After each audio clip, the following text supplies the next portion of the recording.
Welcome to the UMO Coaches Show. I'm Michael Robertson here for the Trojan Sports Network.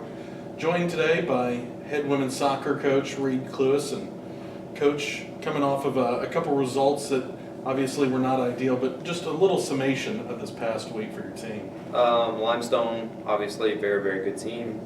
Picked to win the conference. 2-0 result to them. We're able to compete with them for most of the game. Tough to compete with 5'11" forwards. They get 2 headers. So I was happy overall with the effort. Obviously not too happy with the result, but 0-0 against Emmanuel. Just one of those games where you completely dominate the match and you just don't get the goal to get the result. And then you talked about kind of some of that strength, especially in the Emmanuel game in goal.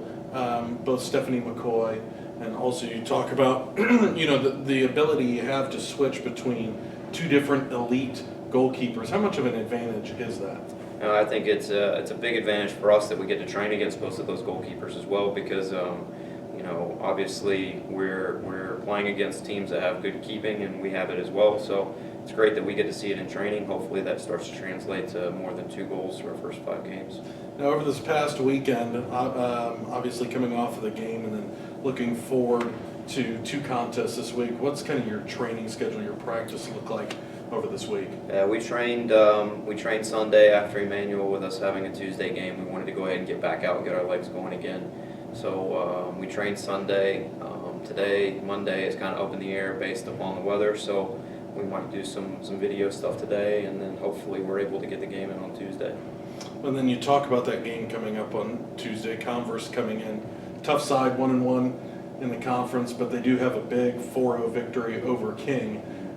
What have you kind of seen out of Converse, or what are you expecting out of the Valkyries? I think they're going to be very similar to us. They return a lot of their players from last season. The coaches that I've talked to have said that they're very similar to how they've been in the past. King gave them a good fight, gave up a goal, and kind of after that it was all Converse. So I think it's one of those things that if we can take an early goal, it's going to be a very different game. I know you typically, and you always stress looking at the next game ahead, and that's all you have, but just taking a little bit wider look ahead at Erskine, what do you expect from Erskine coming up on Saturday? I have no idea. I haven't looked at Erskine at all. They've had some good results so far this year. They're obviously very different than they've been historically, so we'll take a long, hard look at them Wednesday after we finish our match on Tuesday. Well, thank you, Coach, and good luck in this upcoming week. For the UMO Coaches Show, I'm Michael Robertson, and this is Reid Clewis. Thank you for joining us.